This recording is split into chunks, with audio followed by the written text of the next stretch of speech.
Welcome to A Guy and His Pipe. I'm Travis Sivart, your host, and I'm going to kick back with a nice brandy. Palm is on for you. A pipe, and I am enjoying a Capri Gazzo quarter bent. It's almost out, so I'll probably load a new one during the show. And I'm going to check out some of the crazy things in this world. Anywhere from the incredible to the kooky to the creepy. Events, foods, locations, wonders, history, even lost civilizations or things that can't be explained. So join me and let's both explore this weird, wonderful, wacky world, one destination at a time. You will hear me puffing on my pipe, tamping it, all that good stuff. So, are you a beer drinker? Because today, I would like to talk about the world's largest six-pack of beer. Now, we'll start by saying this is in Wisconsin, in the United States. And Wisconsin is the home of dairy farming, cheese making, ethnic festivals, polka, and the badger. The residents like to be called Wisconsinites and cheeseheads. It's the 25th largest state by total area and the 20th most populous. It's got Minnesota on the west, Iowa southwest, Illinois south, Lake Michigan to the east, Michigan to the northeast, and Lake Superior to the north.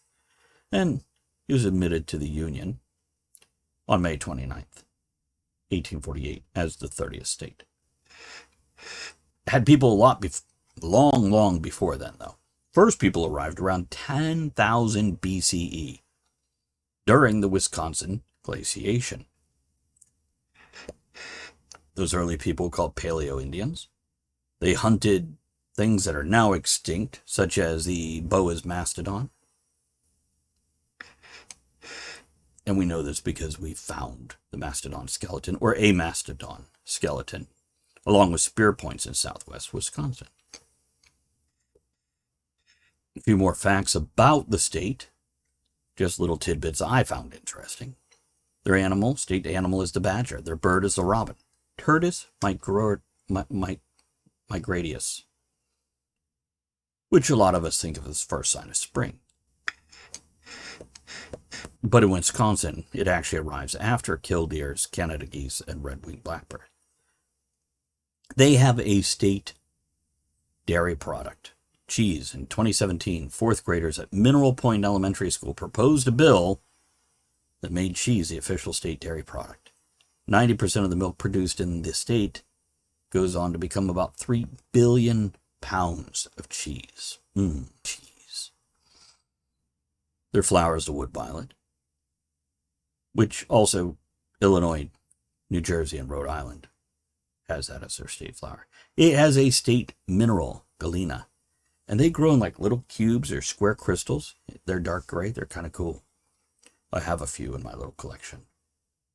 They have a state domesticated animal, which is the dairy cow, because of recognition to its many contributions to the state. Has a state pastry, the kringle. Check that out. But it has two coastlines on two Great Lakes, Michigan and Superior. Interior forest and farms. Milwaukee is its largest city, known for its public museum. Harley-Davidson Museum. And several beer companies based in Milwaukee. Now, going back to beer, I don't know if you're a beer fan. I enjoy a beer now and then. It's not necessarily my go-to, but I do like a nice dark stout or a full rich lager. Those are my favorites. And right now, while I'm telling you about this, I am going to load a nice Savinelli. And I'm going to use that same dark cherry tobacco because it's my current favorite. So in a little town called La Crosse, it's a city on the Mississippi River. It's in western Wisconsin. They have river boats that depart from the Riverside Park. Man, I'd love to go on a riverboat. I think that'd be fun. Not even worried about the gambling or anything. Just a slow cruise down the Mississippi, looking all the different towns. There was a great book out there by George R.R. Martin called Fever Dream, I believe. really enchanted me with Life on a Riverboat. But it's about vampires. It's a standalone novel, unlike some of his other books that we know. Okay, let me light this pipe here. Make sure I don't have that stuff falling out of the top, climbing out. Tobacco gets excited.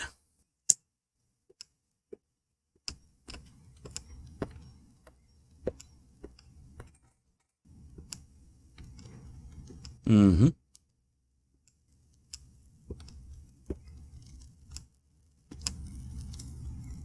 Okay.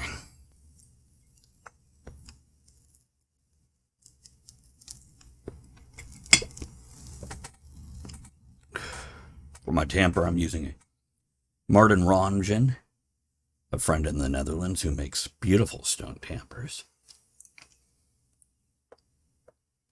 Okay, so riverboats. That same place they launched from in Riverside Park has the International Friendship Gardens, has landscape styles from around the world. Sounds like a world fair, doesn't it? And the Riverside Museum, which traces the city's history. Has Dahl Auto Museum with restored classic cars. Grandad Bluff Park offers trails and views of the city. The city itself probably has a little more than 52,000 people. Area code 608, so if you see that, you know who's gone. Well, there is a place, not much of a stop. You kind of drive by and look at it. You can get out of your car, check it out. It's not a huge thing.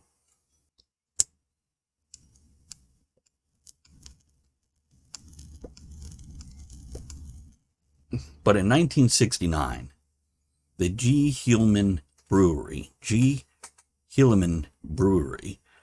built 6 54-foot tall storage tanks for beer. And there they sat for a year, not doing much, just holding beer, which was their purpose in this world.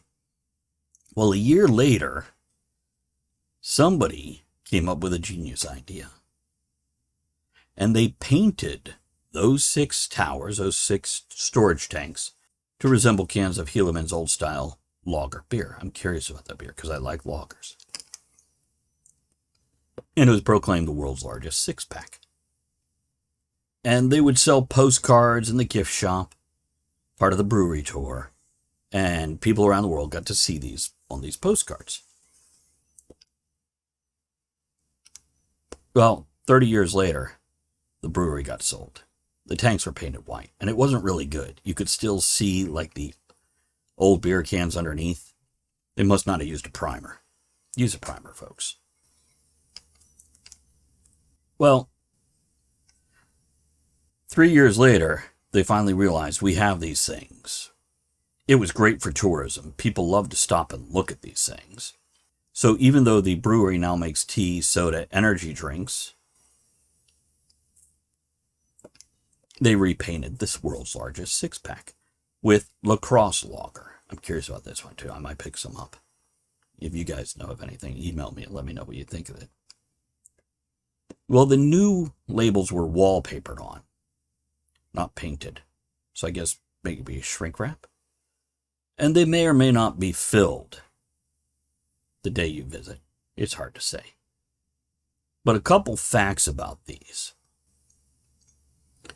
The tanks contain a total of 22,220 barrels of beer, which is 688,200 gallons, or, for 12-ounce cans, 7,340,796 cans. If you had that many cans, placed them all end to end, they'd run 565 miles long. It could provide one person, the world's largest 6-pack that is, could provide one person with a 6-pack a day for 3,351 years. And if you started on the day you were born, and you drank a 12-ounce cup of beer on the hour, every hour, 24 hours a day, 7 days a week, 365 days a year, you'd have to live to be about 120 years old just to finish one of the world's largest 6-pack cans. It's a lot of beer. And that's all on a plaque in front of it. It's probably one of the really fun features. Now, another fun feature is directly across the street stands a statue. This statue is Gambrinus, king of beer, and he's hoisting a golden goblet of ale. There's a plaque on him, and it's like all green with age and stuff, and it still has the logo of the original beer, the Hilleman's Old Style Lager, stating that this was a valiant soldier of the 15th century, and says he invented beer, which anybody who is a beer aficionado knows beer has been around for thousands of years. Definitely invented long before the 15th century. But this 15-foot tall statue has 1 foot propped up on a keg, I'm guessing Captain Morgan style. His eyes are boggled. They're just like wide and googling, and he's staring at the 6-pack of beer across the street. Nobody knows who built him. Sometime in 1890 he was built, and then moved here in 1939 from a brewery in New Orleans. That went out of business during Prohibition. Now, in March 2015, the king had his arm tore off by 3 drunks taking pictures. And they were caught. It was captured on closed-circuit TV footage. So he was made of cement, weighed a ton. They took him down in April 2015. But they used the parts of this statue to create an exact fiberglass replica. And in 2017, Gambrinus, king of beer, was put back into his spot, July 2017. So there is a small town in Wisconsin with the world's largest 6-pack. A few other fun things that I discovered while researching this. The Guinness World Record for the largest beer mat was created by Carlsberg. And it was 15 meters, or just under 50 feet in diameter, with a thickness 6 centimeters, about 2 1/3 inches, in Frederica, Denmark, on September 15th, 2002. They also, Guinness Book of World Records that is, recognized a world record for the largest beer tankard, and it's 5.87 meters, so 19 feet 3 inches, a diameter of 2.03 meters, so 6 foot 7 inches diameter, and can hold 12,910 liters, so 2,800, just under 2,840 gallons of beer. And that was created by, I don't know if I can pronounce this well, in Marin, Italy, by Mariner Alstaveringu. So there are some fun facts about beer. So next time you pour one, remember the biggest 6-pack, and then you could dream beery thoughts. Tell me about your favorite beer, or some other incredible thing you've seen, by emailing me at aguyonhispipe@gmail.com. Also, check out TravisSivart.com. Last name, same as the first, but in reverse. And you can check out my other podcasts, like Tavern Society, where we do toast, topics, and tangents, me and 2 very close friends. Or The Traveler's Inn, which is my episodic fantasy sci-fi story. And other podcasts. And if you enjoy that sort of thing, you can check out my books and audiobooks, like the Silver and Smith Chronicles, Cyberpunk with a Pulp Flair. Imagine Indiana Jones meets Blade Runner, or my Portal series, fantasy series. And I'll raise my glass to you right now and say, remember, collect experience, because experiences last a lifetime. Here's to you.